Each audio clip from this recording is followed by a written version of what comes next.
It's an advanced maths problem, but Pete the cleaner solved it while mopping the floor. And what's even more amazing, he never went to school. He was just bored and listened to a few lectures while mopping the floor. The professor looked at the perfect answer on the blackboard. His pupils dilated in shock, because even he took 2 months to solve this puzzle. And the professor's identity is not simple. He is the winner of the Fields Medal, the Nobel Prize in Mathematics. He asked the students who had solved it, but no one came forward. In order to find this mysterious genius, he left another message on the blackboard in the corridor. The next day, Peter found the question on the board in the corridor. And there is a problem on the board right now that took us more than 2 years to prove. So let this be said.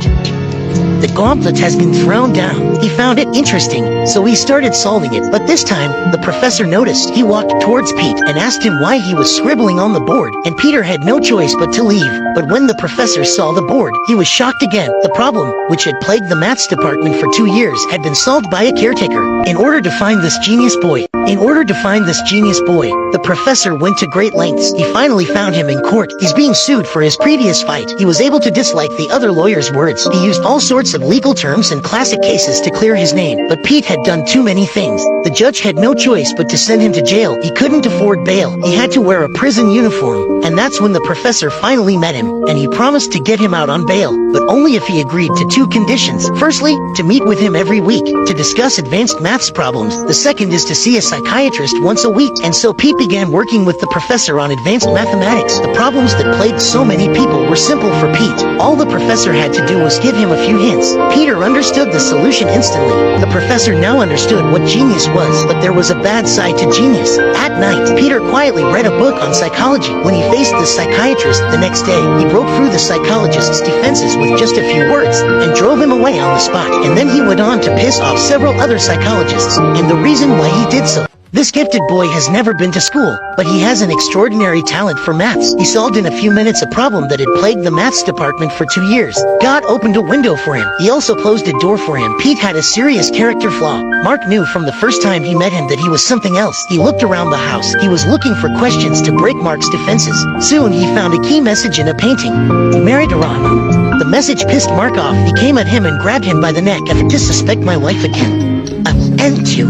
He was not happy about this meeting, but Mark decided to continue. This time they met in the park. Mark opened up to Peter first. He talked to him about what he'd been through, and when Peter came to his senses, and then he went on. And look at you. I don't see an intelligent, confident man. I see a cocky, scared, shitless kid.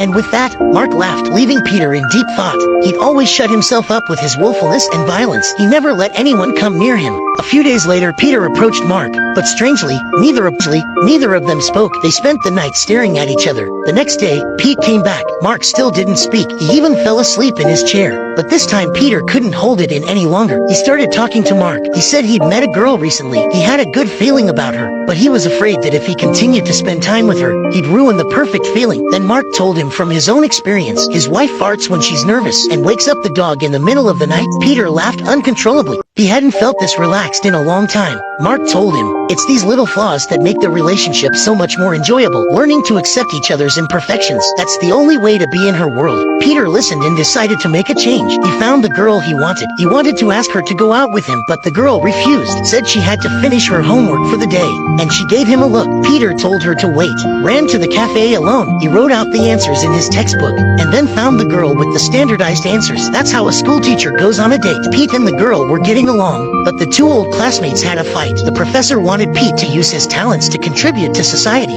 but Mark didn't think Pete was ready for that, or if he even wanted that kind of life. And that's when Pete's relationship went south. The professor wanted Pete to use his talents to contribute to society, but Mark didn't think Pete was ready for that, or if he even wanted that kind of life. And that's when Pete's relationship went south. The girl was leaving the city for graduate school. She wants Pete to go with her, but Pete refused because of his job and his best friend. He refused the girl's request. He was afraid to go to an unknown city, because everything would have to start from scratch. The two had a heated argument. In order to make it up to her, Pete asked for a breakup. Her departure left Peter unsettled. He couldn't study maths with his professor. He even outright mocked him. Maybe I don't want to spend the rest of my fucking life sitting around explaining shit to people. Do you know how easy this is for me? Do you have any fucking idea how easy this is? This is a fucking joke.